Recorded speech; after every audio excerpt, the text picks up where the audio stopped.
G'day, I'm here with the widow of the founder of Wolf Park, Peggy Klinghammer. Peggy, g'day and welcome. Thank you. Welcome to Thank you. Thank you for having me at Wolf Park. Wonderful. So you've been here for over a dozen years? Yes, since 1997. And the main changes that you've seen since you've come along to Wolf Park have been? Many improvements. We have many more buildings than we had when I arrived. And of course the wolves change all the time. And the wolves that you've got over here, they are, this is the pack wolves? Yes, the main pack. And what have we got here? We have 3 pups and 4 adults. The adults are ones that I raised, which is a very special relationship. Yeah. And so the socialisation, how does that happen? Is it similar to dogs? Is it loud noises? Is it umbrellas? What sort of things do you do to socialise a wolf?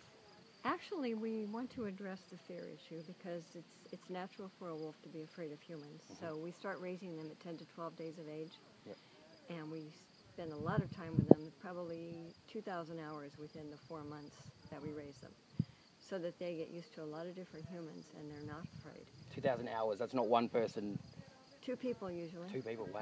That's a lot of... It is. It's 24 hours. Yeah. 7 days a week. Right. So it's not like staying at home in the crate or anything like that, like you do with a puppy? No. And their learning starts a lot earlier than dogs. Right. They pick up on things very soon, so you don't have as much time to get them used to people as you do dogs. There's not a lot of room for error. Right. So every single contact with the human has to be a good contact. Exactly. Yes. Yeah. Yes. If you frighten them, they will remember it.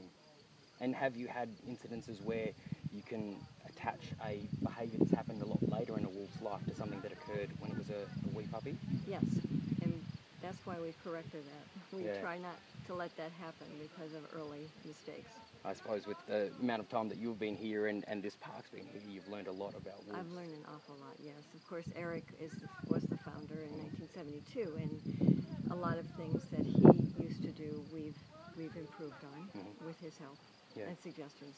And so you work outside of Wolf Park as a dog behaviourist? Yes, I do. And what is it that you take from here to your clients' homes to address their problems?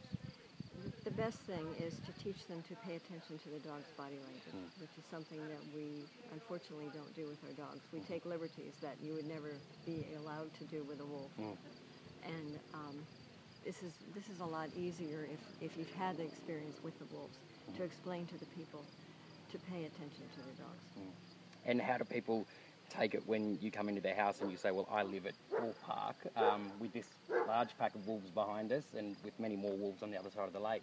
How do they take that, and do they take you a lot more seriously when you are addressing their issues with simple things like watch your dog or and I suppose those other things that do people then tend to go, well, you're from a wolf park, therefore you must believe in the alpha role and domination of dogs, and they eventually, not eventually, but instantly see you as someone that's going to tell them that they need to boss their dog around. And I love to hear that because I certainly squelch that immediately.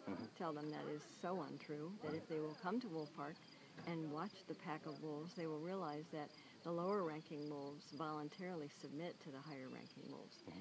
It's not a dominance thing, it's just the alpha is in charge without having to push it. So you certainly don't want to do that with a dog. So unequivocally you can say that dominating your dog or seeking calm, submissive behaviour is not at all in a wolf. Right. That's correct. And therefore, if dogs come from wolves and we're trying to use wolves as the model, we should just throw it out. Exactly. Yeah, really. And you have to show respect for the animal, and you'll see a different response than if you try to dominate it. Once you dominate a dog, they're afraid, and the trust is gone, and they're not going to learn. The learning stops when that happens. And what's the other biggest thing that you bring into people's homes from Wolf Park, other than the fact that you've got to throw out what people have preconceived notions of wolf behaviour? Basically that punishment can really backfire on you, and I really try to encourage the trust between the owner and the dog. It goes a long way, and positive reinforcement. Yep. If you pay the animal for what you like, you'll see it happen again. So it's the basic stuff. Let's not get carried away with complexities. It really is just how we want to be treated. is how the dog wants to be treated. Exactly. And I remind them that we are primates, Mm-hmm. that our actions are not the same as dogs at all, and when you reach for a dog, it should be in a positive way. It's pretty awesome. Thank you. Yes. And this is, I tell you what, this is a beautiful place that you have here. And the stand that you have behind us, that fills up for Howl Night. Yes. And what happens at Howl Night? People sit on the bleachers, and there's a lecture, and hopefully we try to educate people about what we do here and about dogs in general and wolves. And they have a chance to howl, and if you're lucky, the wolves will howl back. And tell us how it feels to feel when you're camped here and you live here every night, what does it feel like in your body when you hear a wolf howling? It's the best. I'm lucky enough to live on the property, and this is what I hear almost every evening. Awesome. I'm going to stay around for it. Thank you. Good, thank you.